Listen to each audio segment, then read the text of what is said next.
అమెరికాకి సంబంధించి ఇజ్రాయెల్ ఒక ప్రపోజల్ పెట్టింది. ఎంతకీ ఈ మార్పు ఉండదు, ఖచ్చితంగా యాక్షన్ అయితే ఉండాలి.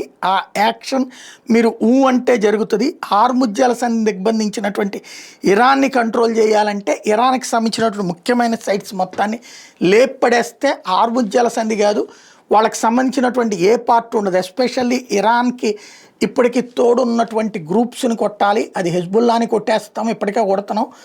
అలాగే హార్ముజ్ దగ్గరలో ఉన్నటువంటి ఇరాన్కి సంబంధించిన సైట్సు, అట్లాగే వాళ్ళకి సంబంధించిన స్పీడ్ బోట్స్ వస్తున్నటువంటి ప్లేసెస్, వాళ్ళకి సంబంధించి ఉన్నటువంటి ఫోర్సెస్ ఉన్నటువంటి ప్లేసెస్, కర్గదీవ్ దగ్గర ఉన్నటువంటి ఇరాన్కి సంబంధించినటువంటి కీలకమైనటువంటి స్థావరాలు, వీటన్నిటి లిస్టు ఇచ్చి అమెరికాకి వాటిని మీరు కొడతారా మమ్మల్ని కొట్టమంటారా, అది కొట్టకపోతే మీకు హార్ముజ్ జలసంధి దిగ్బంధం విడిపించరు, మీ ఇష్టం అని చెప్పారు. ఇప్పుడు ఇక తేల్చాల్సింది అమెరికా అంటే భారీ దాడులు జరిగితే దానికి ప్రతిగా ఇరాన్ దాడులు చేస్తుంది.